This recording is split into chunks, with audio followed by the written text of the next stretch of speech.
Prison dramas usually fall into three categories. They're either tales of violent intrigue, redemption, or a rocky road through one to the other. Inside has a different feel, since its primary conflicts are mostly internal. The central trio of inmates in Australian writer-director Charles Williams' first feature are each consumed with guilt for the crimes that got them here. In different ways, each of them doubts they even deserve another shot at freedom. With Guy Pearce and Cosmo Jarvis as the two older convicts opposite newcomer Vincent Miller, Inside is a strongly acted piece that compels attention despite the occasional murky plot point. After premiering at the Melbourne Festival last summer, it played Tribeca a week before its US release by Quiver Distribution. An opening home movie shows a wedding taking place in prison between the future parents of aptly named Mel Blight Miller. At this point, he's just a baby bump sported by his mother through the ceremony, conceived during a conjugal visit. Unfortunately, it's all downhill from there. By the time the father is paroled, his family is already in hiding from his extreme volatility. He finds them nonetheless, to catastrophic results that leave Mel alone and in juvenile lockup by age 12. His own rage episodes ensure that upon reaching adulthood, he's simply transferred to an adult facility. There, his first cellmate is the older, very odd Mark Jarvis. He's just been moved from decades in maximum security, where he'd been ever since committing one of the worst crimes this country has ever seen, as a TV report puts it, when he was just 13. As that deed involved child rape and murder, the general population here doesn't want him among them any more than the public wants him at liberty. But highly damaged Mark, whose upbringing was evidently a nightmare of abuse, has found salvation, or at least escape.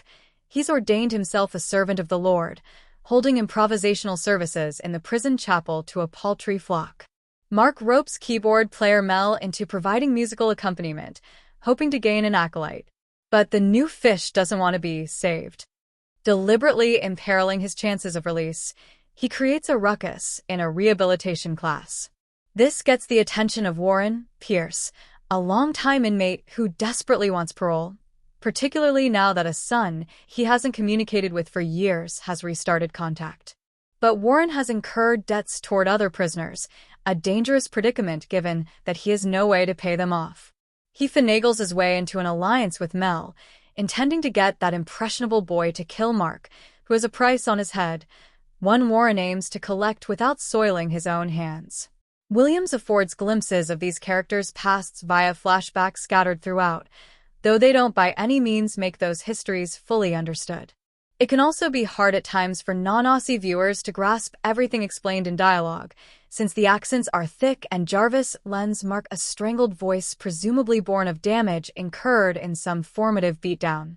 What has eventually become clear is that all our protagonists have done things they may never be able to forgive themselves for.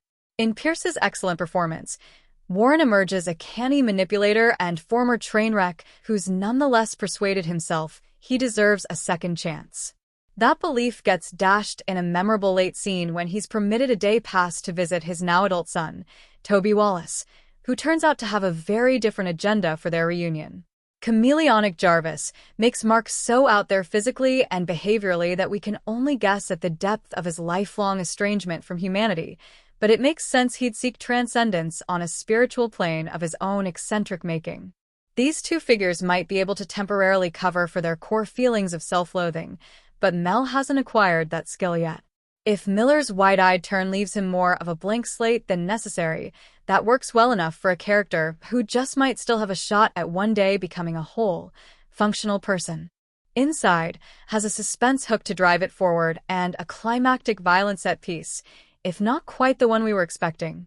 But the question of who's going to kill or get killed ultimately proves less important than how their pasts have shaped these men, or rather trapped them, like quicksand.